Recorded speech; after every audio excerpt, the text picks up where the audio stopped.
What are your phobias? Well, I don't like clowns.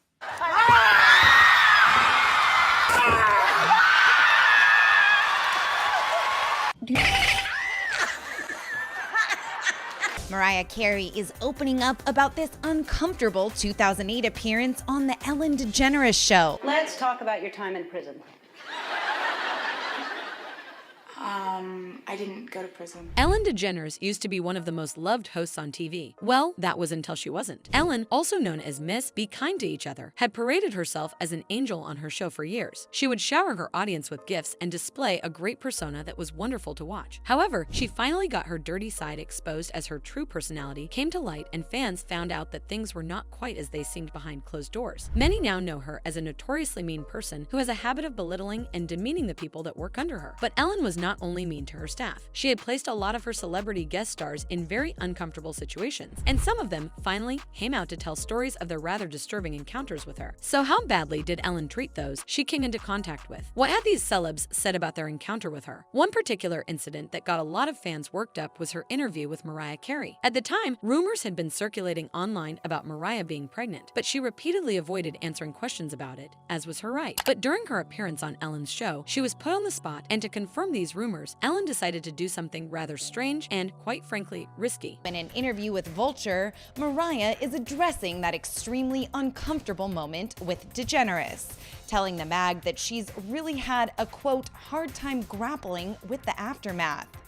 I can have some champagne. It's just fattening. So, You can't have champagne? That's not champagne because you can't. No, it have is. Can't believe her. Mariah Carey is opening up about this uncomfortable 2008 appearance on the Ellen DeGeneres show. How can you possibly ask a supposed pregnant woman to drink alcohol, knowing that it could harm her baby if she did go forth with it? Not only did she invade her privacy by persisting, but she also put Mariah on the spot to make a difficult decision. Mariah was clearly uncomfortable with the situation and even told New York Magazine, "I was extremely uncomfortable with that moment, is all I can say. And I really have had a hard time grappling with the aftermath. I wasn't ready to tell anyone because I had had a miscarriage. There's an empathy that can be applied to those moments that I would have liked to have been implemented," she added. But what am I supposed to do? Sadly, Maria had a miscarriage shortly after the Ellen interview. What was even more strange was the time Ellen made fun of Celine Dion's son for having long hair. In 2007, Celine appeared on Ellen's show to promote her new album, when Ellen found it funny to take jabs at her son. Brandon Charles was just 6 years old at the time, and Ellen put up a family picture of him on the screen and said to Celine, "It seems like you're busy with something, because you're forgetting to cut your son's hair."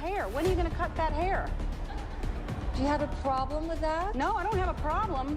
That is some long hair. To say, it's amazing, right? You cut some people shave the head of their children. And people say, "Oh, isn't that terrible?" Well, I don't even cut my son's hair, and they say, "Oh my God, when is she gonna cut her son's hair?" Right. You can tell from Celine's reaction that she struck a chord. Many were taken aback by Ellen's hypocrisy, and someone even tweeted, "Ellen is bullying Celine Dion for not cutting her son's hair." Meanwhile, Ellen herself is literally a woman with short hair. But this was not the only time Ellen had overstepped her boundaries. Ellen is known for constantly bullying and tormenting Taylor Swift whenever she's been on the show, always poking into her private life and asking her who she's dated. See, I am Taylor Swift. I am dating blank. Nobody. Even though Taylor had made it clear in several situations that she didn't appreciate such conversations, Ellen persisted and even made her cry one time. You were here with your boyfriend, Zac Efron, last time. How's he doing? We actually never dated. Yes, you did. So when you... What are you doing to me? This is me. Okay, all right. This makes me feel so bad about myself. Every time I come up here, you put like a different dude up there on the screen. Let's talk about your time in prison. I didn't go to prison. And as someone who is always preaching about being kind to others, it didn't seem like Ellen could extend those privileges to Caitlyn Jenner. Caitlyn appeared on the show in 2015, shortly after coming out as transgender. During her appearance, Ellen asked her for her thoughts on same-sex marriage, and Caitlyn, who claimed to be a traditionalist, said, "I'm older than most people in the audience. I kind of like tradition, and it's always been a man and a woman, and I'm thinking, I don't quite get it." Ellen was not happy with this reply. She appeared on the Howard Stern show and talked about it, saying she still has a judgment about gay marriage. marriage. And I said, you're wanting people to understand and accept you, and you still have a judgment about gay people and marriage. So Ellen, who claimed she was accepting of all people, even those with different views than her, could not look past Caitlyn's opinions, but could buddy up with a known war criminal. Back in 2020, she was spotted sitting next to former President George W. Bush at a Sunday matchup between the Dallas Cowboys and Green Bay Packers. And many were not happy about it, with some calling her out for hanging with someone who was not only anti-LGBTQ+, but also responsible for the deaths of several people. Ellen addressed her attendance at the game and the social media backlash by saying that she was invited to the game by Charlotte Jones, daughter of the owner of the Cowboys, and she added that when we were invited, I knew that we would be surrounded by people of very different views and beliefs. Speaking about the backlash, Ellen said that people were upset. Why is a gay Hollywood liberal sitting next to a conservative president? A lot of people were mad. But she defended her friendship with George Bush by saying, here's the thing, I'm friends with George Bush. In fact, I'm friends with a lot of people who don't share the same beliefs that I do. We are all different, and I think we've forgotten that it's okay that we're all different. Funny enough, the day she hung out with George at the game was the same day she was supposed to attend the party that Dakota Johnson invited her to. During her appearance on the show, Ellen made a point of calling out Dakota for not inviting her to her birthday party. How was the party? I wasn't invited. Actually, no, that's not the truth, Ellen. You were invited. Last time I was on the show, last year, you gave me a bunch of about not inviting you, but I didn't even know you wanted to be invited. Well, who doesn't want to be invited to a party? Well, I didn't even know you liked me. And this wasn't the only time she was caught lying on camera. If you know Hassan Minhaj, then you probably remember his awkward time on the show when Ellen claimed to be his biggest fan only to get his name wrong, even insisting that she was right and he was wrong when he corrected her. It's so nice to meet you. I'm a huge fan. Thank you. Yeah. I'm a huge fan of you. Thank you. Yeah. And it's Hassan Minhaj. No. Yes. No. Really? Well, my name is Hassan Minhaj. Oh. How do you not pronounce Hassan? Try it. All right. Hassan Minhaj. No, that's not. No. But none of these could really compare to what she did to her quote upcoming star, Grayson Chance, who she heartlessly left in the dust. Now, if you don't know Grayson, here's a little context for you. Grayson was a young 12-year-old who went viral after a video of him performing Lady Gaga's Paparazzi in front of his schoolmates in early 2010 was uploaded. Called and she said, the Ellen producers just called. And so I said, no, they didn't. And I was like, no. And then I remember just coming home and then my mom saying, pack, because we're flying out to LA. And this was my first flight, so I was very scared.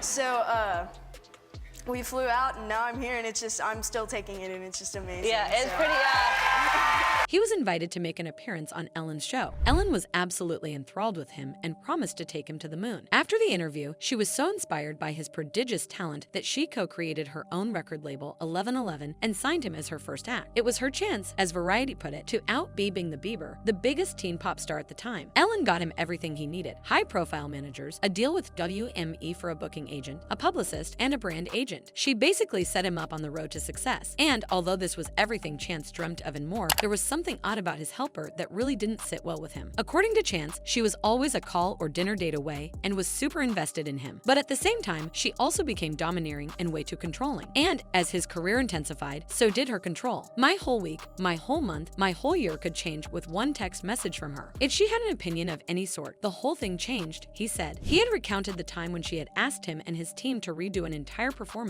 simply because she didn't like it, and the time when he had just performed in Cleveland, the third of 5 consecutive stops opening for Miranda Cosgrove on tour. Ellen had gotten a copy of Justin Bieber's documentary, Never Say Never, that she wanted him to watch, but because he was exhausted from touring, he didn't make viewing it a top priority. This made Ellen explode, and he said that he remembered her berating his mom, saying, "What type of mother are you? Do you realize that I went out of my way to get this for you? And he can't sit down and watch it." But this wasn't half of it. With Ellen leading the way, Chance first released a mini EP in October 2010, 5 months after signing with her. But she had created a toxic environment that she was oblivious to, which included allegations of racism, intimidation, and harassment. Throughout his time working with her, she had given him so much hope. And although she was difficult to work with and wouldn't allow the professionals to do their job properly, he endured it all, thinking it would be worth it. Then, in 2012, tragedy struck. When Chance's music started to underperform and ticket sales dropped in 2012, Chance says Ellen disappeared. The once controlling savior who Chance says had promised him and his family the world would become completely removed. Chance was forced to migrate from grace to grass and return to life in his small town. This led led him down a downward spiral and even led to him quitting music for good. Luckily, he found his spark again, but said that he remembered how betrayed he felt and how lost he had been for a long time. To make things worse, when he finally made it to the top alone, he was invited to her show to promote his music. She had faked the entire thing and was pretending like she hadn't brought him up, only to abandon him in his childhood. These are not the only instances of Ellen being one of the meanest people alive, and there are lots more disturbing stories to tell. Like Kathy Griffin, who called her out in her book and narrated her nasty encounter with her when she had a full-blown fight with her over Joan Rivers. All these stories piled up, and fans are finally seeing her for who she is. Someone even shared their experience with her on Twitter. My brother is a Wish kid. His wish was to be at the 12 Days of Ellen, which was arranged 1 month before they canceled because Ellen refuses to interact with disabled people. Crushed his heart. Another fan said, I grew up watching Ellen and was under the impression that she had inner beauty and cared about the people on the show. I was heartbroken when I learned the truth. And someone else added, Ellen's entire comedy appeal is being rude to people. I never understood why people thought she was nice. She never even faked being a nice person. This whole Ellen drama is really a lot to unpack, but we want to know what your thoughts are, especially now that her show has been canceled. Let us know what you think in the comment section. And if you thought this tea was hot, just wait till you see this next video.